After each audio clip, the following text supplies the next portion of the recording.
Hello everyone, I'm Suyash and today I'll be talking about our recent work on song sharing in White-bellied Sholakili. Sholakili is a small blue monomorphic flycatcher endemic to southern Western Ghats in India. The males are known to sing very complex songs, and a previous study examined how these songs vary across populations. But today I'll be focusing about what happens within a population called Bombay Shora. So coming to Sholakili's songs, the males sing for mate attraction and territorial defense. They compete with each other through something called song matching. One male comes to at edge of their territory and sings a song like AABCD. The neighboring individuals responds to it by singing AABCDE, which is basically adding and modifying over the song sung by the previous individual. You can see an example of song matching here through the spectrogram.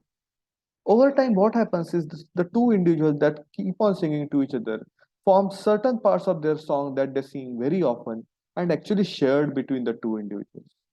And this is the concept song sharing, which is I will be discussing today with you. So coming to the methods part, we have been collecting a lot of acoustic data and also trying to map the territories of these individuals within the population. In total, we have around 6,000 songs across 17 breeding males across 3 seasons. The first thing we did was to simply extract basic frequency and time parameters. But it didn't lead us to anywhere on understanding the across individual variation. So the first thing was to do is to classify the notes if you want to understand the structure of this song. We use something called spectrogram cross correlation, which compares each and every note with each other, giving a similarity matrix. We then pass this matrix through hierarchical clustering to classify the notes into categories. After trying with multiple cutoffs on the cluster hierarchical clustering, we use a cutoff of zero point 0.5 that gave us maximum accuracy of around 80%. Once the notes were classified, the first thing we did was to look at the overall repertoires of each individual. Here we see saturation curves for note repertoires for 12 individuals. We found that across individuals there were around 173 note types, with each individual having around 150 to 160 note types. This is a lot considering lot of permutation and combination possible to create such songs. The next thing we did was to use certain song complexity measures to understand if the differences in songs. But to our surprise, all the individuals seems to have very similar values for this song complexity indices. The first index, that is song richness index, which talks about diversity of the notes, had very high values, suggesting there is very less repetition of note types and most of the note types within the songs are different. But when we looked at note variability index, which determines the intrasong note variation in terms of spectral variation, we found moderate values suggesting there is still an overlap between the notes in terms of frequency bandwidth. So is this enough to understand the song complexity? And what other aspects can we understand or can we examine? To answer this, we use something called n-grams. N-grams is very commonly used approach in studying human linguistics. What are n-grams? So every a song like AABCD can be written in different formats. Every AABCD written is single units, which are called 1 grams or unigrams. Then a group of two, that is AAABBCCD and so on. Like these are called 2 grams and so on.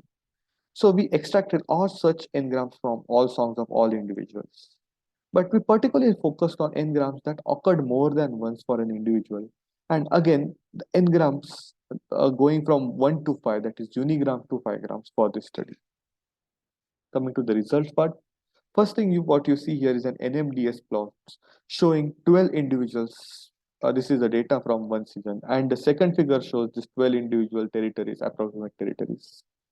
So what we see here in the NMDS plot is the neighboring individuals seems to be clustered together. There is a big group of clusters that is on the top in the territories, and then there are the three remaining individuals which are placed further. But again, there is one individual that is placed very far from the individual, even though it's very near to all the individuals. So this individual was basically an individual trying to introduce his territory in this particular season and had very different songs compared to all others. So we need to know about the breeding ecology of this individual as well as we need to have a long-term monitoring set.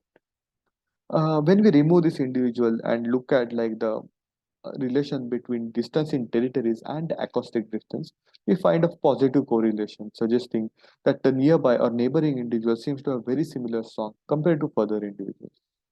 To summarize, I talked about what happens within one season across individuals, but we have also looked at what happens within one individuals within and across season, and currently exploring how the song varies for multiple individuals across season to understand the song sharing and song consistency.